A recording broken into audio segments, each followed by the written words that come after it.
Hello, everybody. Good afternoon. Welcome along to the afternoon rabble here on the Rangers Rabble Podcast.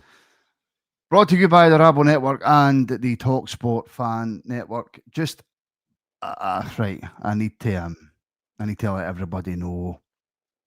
I was at the gym last night. I've injured my shoulder quite badly, and I've took some paracetamol to help with the pain. So yeah. So if I'm a little bit slower on the uptake today, folks, I do apologise. I'm just in a wee bit of pain, and I've tried to help the pain. That doesn't even make sense. Hello, welcome along. I've already said the afternoon rabble. My name's Martin, and I am joined today by Demi and Alan. Demi, how are you? Yeah, I'm all right, thanks. Good. Alan, mate, how you doing? I'm doing better than you, Martin. So that's a good thing. I don't. There's somebody asking what's with all the ats and the names. I don't know if that's a new YouTube thing. I don't know. I've got no idea. No sure either. What's going on with the profile names, folks? Apologies, sorry, don't know. It's not that I'm always hurt or unwell. I was never hurt until I started sitting on Mars for a living. I don't know if that's got anything to do with it. But what happened is I've been going to the gym for just over a month now. I got a wee bit too ahead of myself. Thought I could lift a couple of weights that I had no right trying to lift, and I think I've popped my shoulder, which is why you can't actually. Which is why you can't see it. In fact, that's the wrong shoulder. It's this one. Anyway, look, we're here to talk about Rangers, so let's do that, shall we? Before this descends into absolute chaos. Alan, mate, overnight, there seems to have been quite a lot of rumours about new managers coming in, different managers to what we'd heard of. You know, we've heard of Danny Rowe, we've heard Derek McInnes, we've heard Kevin Muscat, etc., etc. But then Paul Scholes appears online and says that he knows a man who Rangers have contacted directly and offered an interview to. Doesn't mean he's going to get the job, but he has been contacted. He didn't apply for the job. And of course, Nicky Butt straight away going, well, it's Ollie, isn't it? It's Ollie. It's Ollie. What do you make of the links to Ole Gunnar Solskjaer as potentially the next Rangers manager? I don't know. Solskjaer, I'm not sure. I mean, obviously, he was a good player in his time, but obviously didn't really have the best time at Man United. Has he done really much else since? I mean, to be honest, I'm not really following his career that much, but it could be a simple case of maybe Solskjaer's mentioned it to Scholes and he's just thrown his hat out there.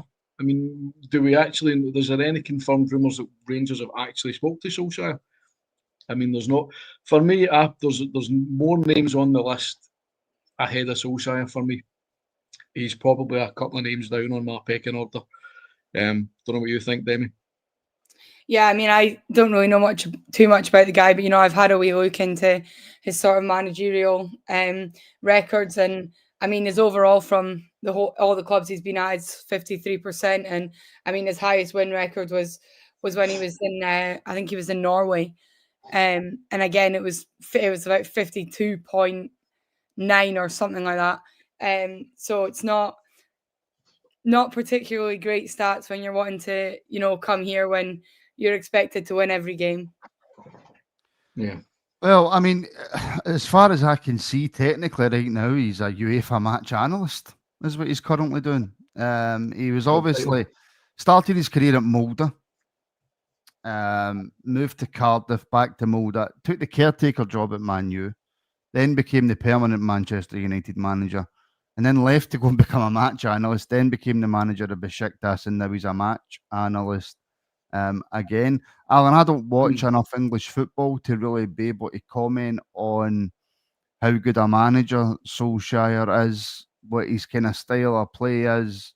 And can we take too much from a manager failing at Manchester United right now? No, I wouldn't really count too much on that, Martin, the Solskjaer Man United fiasco, because any manager look at Mourinho when he's been taken over at Man United, he wasn't exactly brilliant in matching up what Sir Alex done. So I wouldn't, as I said earlier on, there's a couple of names on the list, but Solskjaer's definitely not at the top. I'm warming to McInnes. I'm warming to Muscat. For me, he's the number one list. He's the number one name in the list for me. Then it's McInnes. I don't know about any. I mean, obviously, Rolls getting mentioned about, and he was a favourite. Now he's not a favourite. See, the thing is, well, these betting odds, we'll just need to wait and see, because there's no way of. I'm not getting myself all excited. Oh, he's number one, and his betting odds are the best, because look where Russell Martin was. He was way down the pecking order on the betting, and he just popped up as the new manager. So I'm not really counting anything in for the betting odds about these new managers until somebody's announced. But I'm hoping for Muscat. I've been looking into him a wee bit, and I think he's the man I would like. I would have preferred Muscat before Clement came in. I really don't know why Muscat wasn't higher up the list before Martin took the job either. But I think it's his time now. I think his contract with what's it called? I wrote it down here, because Shanghai Port. I think his contract with them isn't really going to be too. It's not the best scenario if you actually look at it, because I think they've got 4 league games left. He's 2 points clear at the top of the table. So if you're the owner of Shanghai Port, would you let your manager leave at this critical part of your season? That could be a difficult negotiation factor. But if Muscat wants to come, they might not be able to stop him. I mean, Finn Fogel, Demi's saying Stevie at Four Lads has just tweeted it's odds on Muscat, McCann as his assistant, McCann to take over till Muscat comes in. Who's telling him that?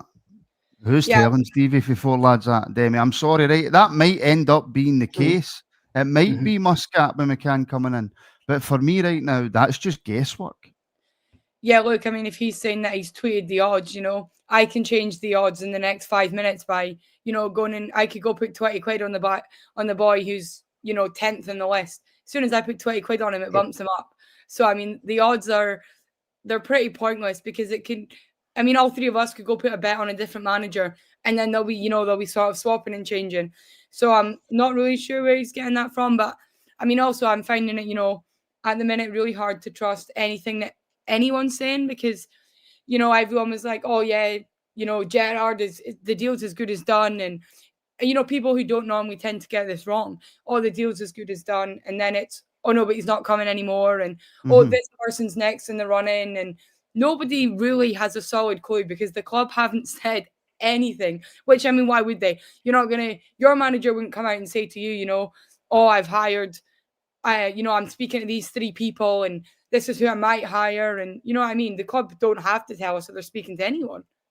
No, sure. And this is the thing, we were all convinced, Alan, that Steven Gerrard was getting the job. I mean, I had fully convinced myself, Al, that it was going to be Steven Gerrard. And then at the last minute, he says no. So I'm sorry, right? I get that there is certain people who have an ear to the football club and get information off the football club. I get that. But to come out and say, I mean, I don't actually know what Stevie said, to be fair. But to come out and say it looks like it's going to be Muscat with McCann coming in, I'm sorry. I'm going to wait and see exactly what happens before. I mean, I've titled this pod, Could Ole Gunnar Solskjaer be the next Rangers manager? And the reason that I've asked that is because Paul Scholes, who's very close to Solskjaer, has come out and says that Rangers have approached him to have a chat. Rangers haven't approached him to be the new manager, but to have a chat. So that's factual information. That's not me saying that Ole Gunnar Solskjaer is going to be the next Rangers manager. You're just raging because you've been pulled up in your clickbait titles recently. No, sorry, I'm going to fight my corner on that. I'm going to fight my corner on that. I'm winding you up because I know you would just take that bail like nobody's business. No, I don't know what you mean. Nobody does have any. I mean, see, at the end of the day, people will know the important information about who's been offered the job. See if it does come out that is the case with McCann and Muscat, I would be all for that. I've advocated Neil McCann. I've been a fan of Neil McCann for years. Maybe he didn't do too well at Dundee, but obviously that's a bit of a tough gig. But when you hear Neil McCann talking about football, I'm always listening. And he was one of my heroes. I don't know if you really remember him too much, Demi, but Neil McCann was a fantastic player. I would be happy to have him in the dugout. But this is just one of these things, isn't it? It's just a merry-go-round of names, and wherever it's going to stop is going to be the next manager. So it's just speculation at every single point we're coming to. I'm in the frame of mind. It's just we'll just need to wait and see. Is there any real point in getting excited about somebody, because everybody was over the moon with Gerrard. I mean, I was excited Gerrard was coming back. But see, at the end of the day, I don't really want to hear it. I don't really want to hear Gerrard's name getting mentioned in the context of Rangers manager anymore, because he's turned around and said no, and we move on. There's no point in pining about it. Everybody's making out Thelwell's the bad guy about this, but we really don't know. Gerrard could have been offered the moon and it still might not have been enough for him. So the Gerrard thing for me is dead, and I think we just need to stop going on about it. It's been talked to death. He's not coming, and we need to just find somebody else. Yeah, I mean, I think, with the Gerrard thing, I think it was sort of, again, it was rumoured. Nobody really knew the facts. But, I think it was rumoured that he said he wanted, sort of like the more managers type job where he, he chooses the players and he decides who he signs. And, we kind of wanted more head coach vibes. So that's what was rumoured. But yeah, similarly, I got excited about the fact that, Steven Gerrard was this close to coming back. I said it in the summer that I wanted him back, and oh God, I said it when we brought Barry Ferguson in his interim that I wanted Gerrard back. But it's not happening. So let's move on, wait and see what happens. I think now I struggle to get excited when I hear these names and any names, because an exciting name today could be a not a chance tomorrow. So we'll just wait and see what happens until Rangers Football Club can today announce that we have hired X, Y, and Z as our head coach and coaching staff. I'm not going to get too excited about it. No. And right, so this is what 4 lads have wrote. Next 48 hours are huge, but Muscat is now in a strong position to become the next Rangers manager. This has moved very quickly. Looks like Neil McCann will be on his coaching staff and could take temporary charge for Saturday and thereafter. Whilst Muscat finishes the season in China. This is not a project for Muscat. He's here to win. This is not, capital letters, not a done deal. Anything can happen, so caution until it's all formal, but it's heading that way very, very quickly. Again, I'll pass judgment on that when the time comes. Again, I would like to know who at Rangers is giving out that sort of information when we've heard absolutely nothing from them. Heart in hand, Kevin Muscat with Neil McCann as assistant seems to be gathering pace. Notice the difference in post there. I'd feel more comfortable if he was arriving ASAP rather than seeing out the Chinese season. We have a lot of big games coming up. And that is the point.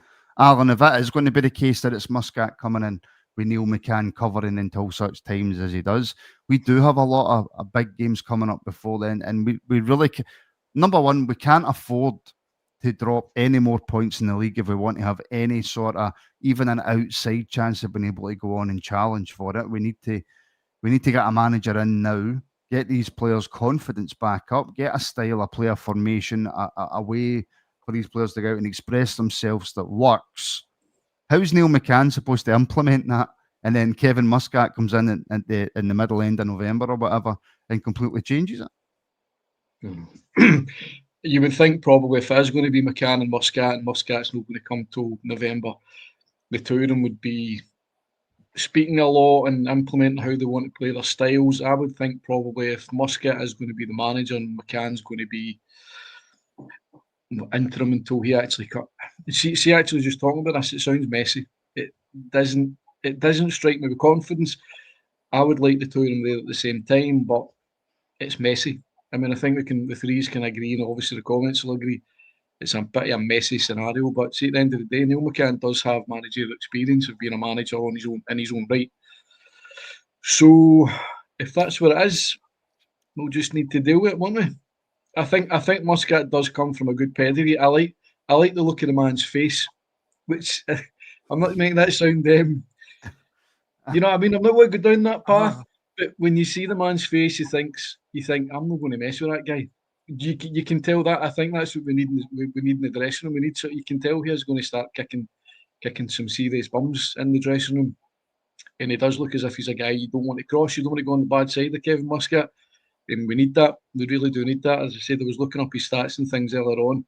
He's been winning cups. He's been winning leagues. Granted, I know people will just jump straight in and say, but he didn't do well in Belgium, But I don't know the circumstances of the club that he was at in Belgium. But Clermont done well in Belgium, and then he came here, and he didn't really do. Clermont done well. Clermont done well at the biggest teams in Belgium. I know, but I mean, every manager can perform well and not well with other teams. We can't actually judge Muscat until he actually comes.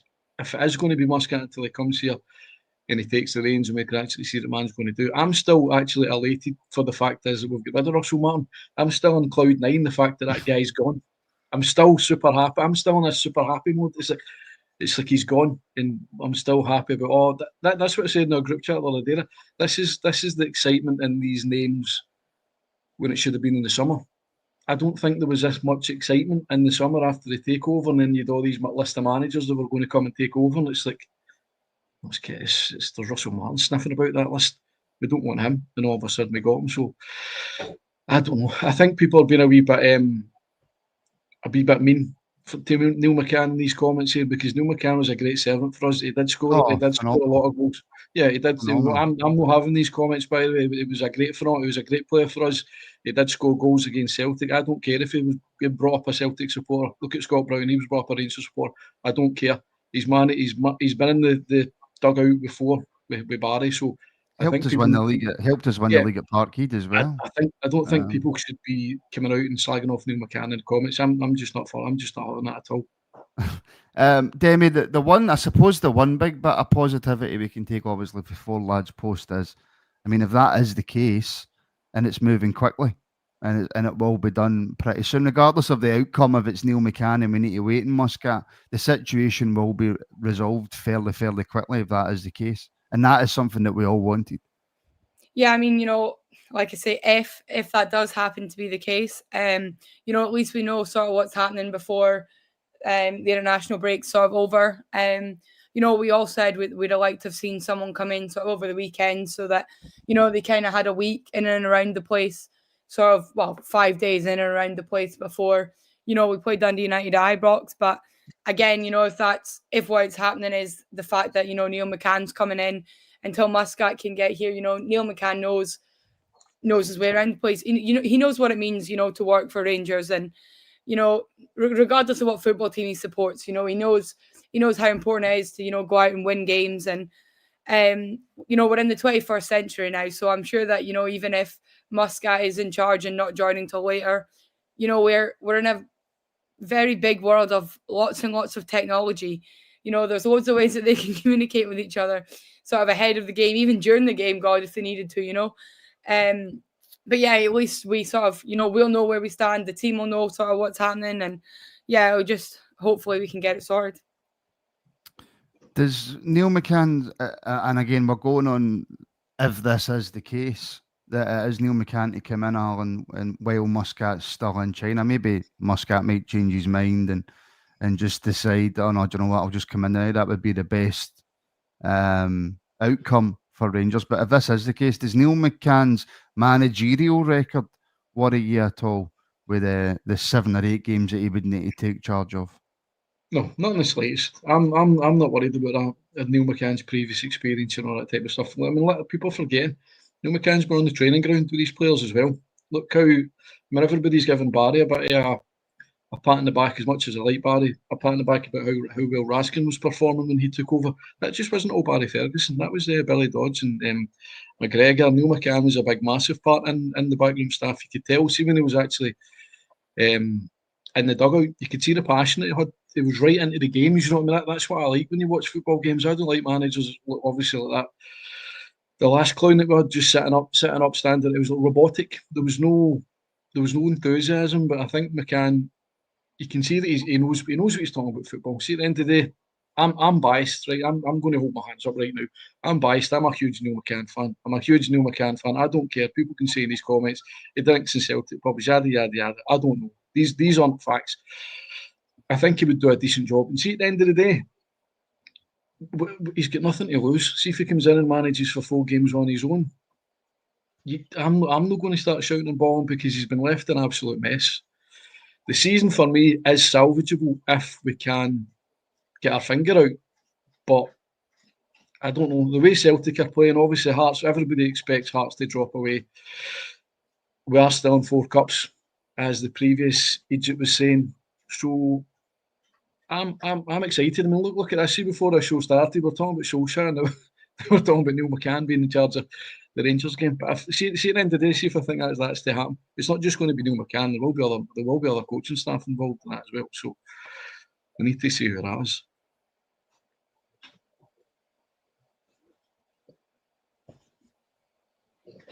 Right, I'm on mute. Right, Vix, channel member. I'll start again. Vix, channel member, thank you very much for the super chat. Solskjaer, no. Has McInnes left Hearts yet? Now, Vix Demi is absolutely desperate for Derek McInnes to take the job. I think as the days go on, I think that becomes less and less likely. Yeah, I'll chat about it again. I spoke about it last week, but probably didn't really. I wasn't in the best of spirits with my voice, so might be a bit better today. Like I said, Derek McInnes is never. He's not going to leave Hearts. The situation he's got them in. Yes, we expect them to fall off of a cliff, but for now they're not. They've signed some players who have turned out to be excellent players for them. They've not lost a game yet. Well, not lost a league game yet this season.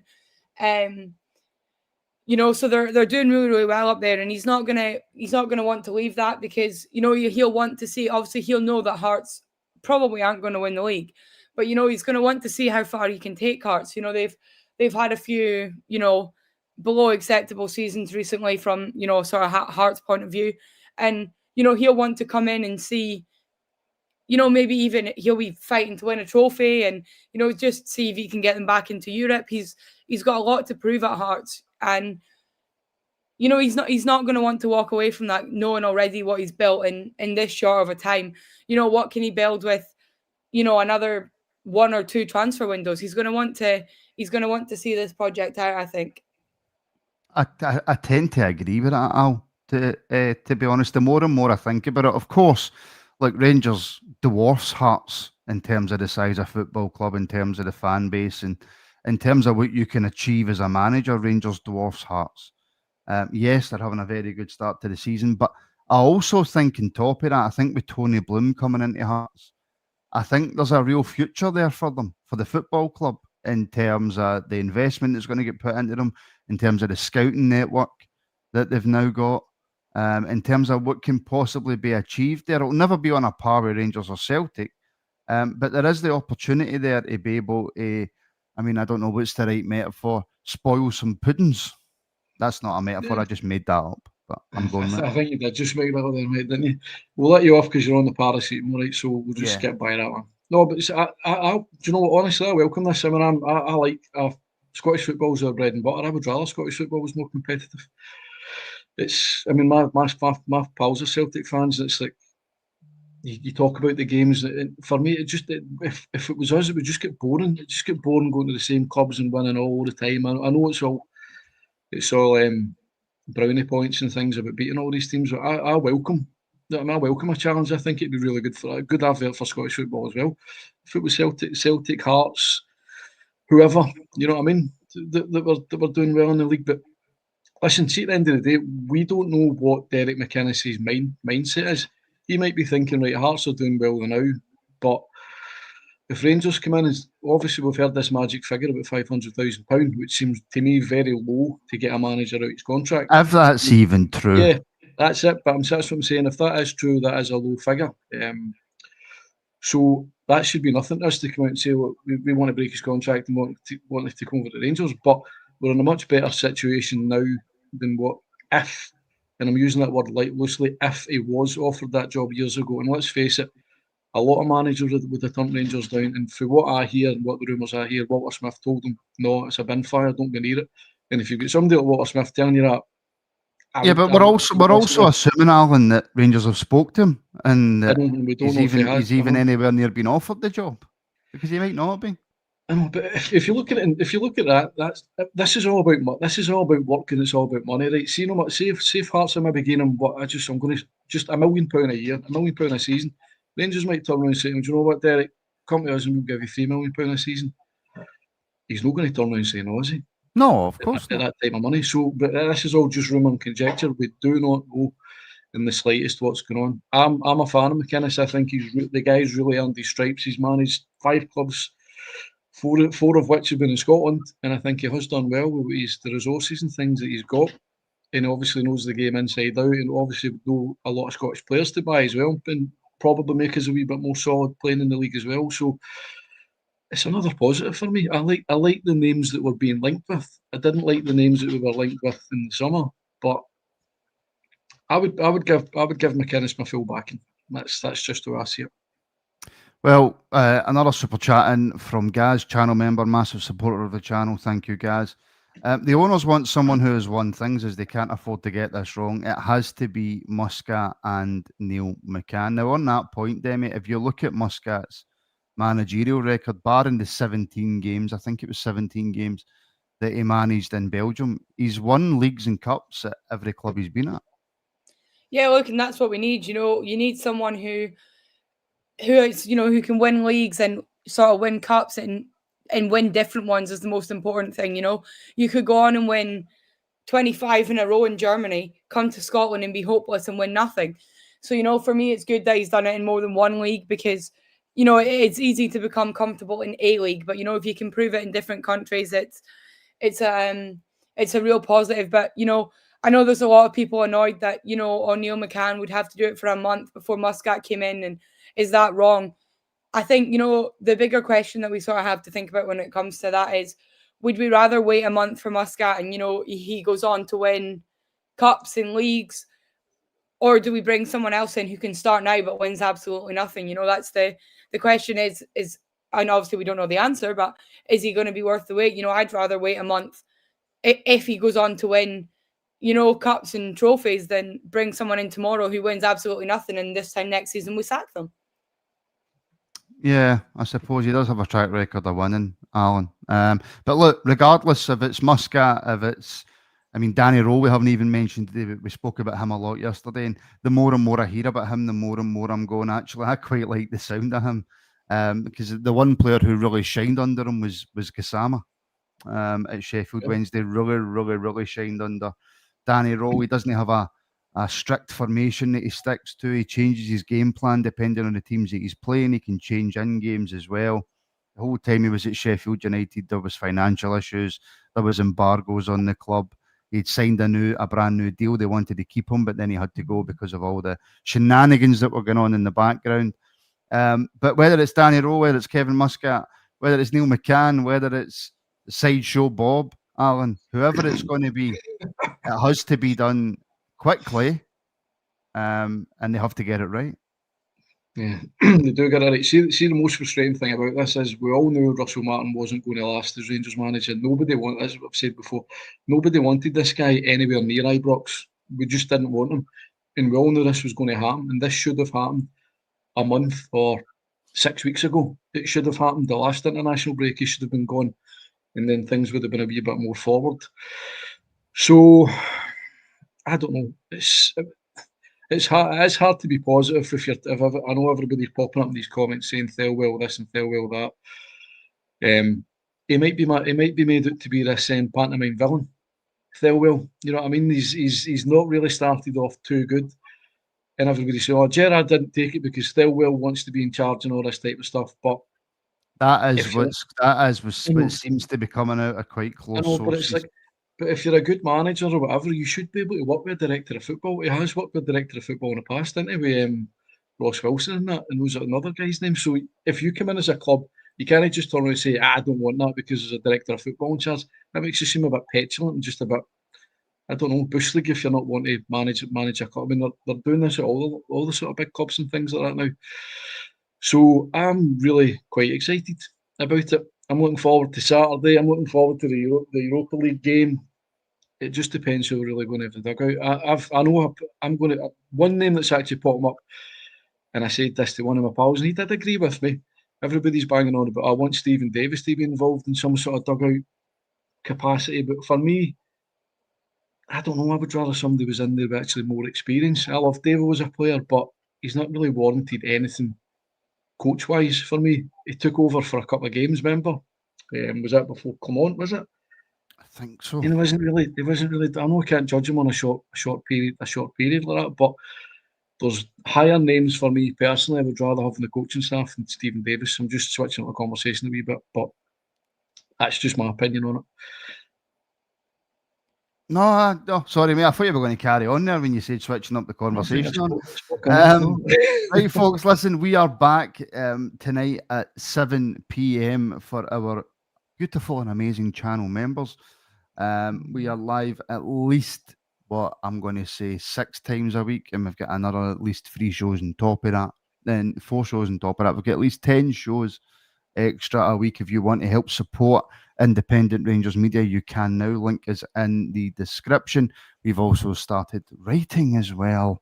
And don't worry, I won't write that much. I'm going to get people in who can actually put proper sentences together, which is very helpful, especially when it comes to writing. So if you want to help support the show, you can become a member now. Links are in the description. If you're watching on YouTube, you can join on YouTube or Patreon. Just depends on whatever you fancy, really. And if you don't want to become a member, but you want to help support, you can buy us a coffee as well. The links to that are on our YouTube page. Don't forget as well to like and subscribe. The last time I checked, we were 5 subscribers off of 16,000 on YouTube. So if you haven't done that yet, hit the subscribe button. Make sure you give the show a like as well. Follow us across all socials. All links are in the description. Demi, Alan, thank you very, very much for joining me and keeping me going throughout this half an hour this afternoon. Greatly appreciated, folks. Like I say, we're back tonight for channel members at 7 p.m. and we'll be back tomorrow with another afternoon rabble. So until then, folks, take care and we shall speak very, very soon.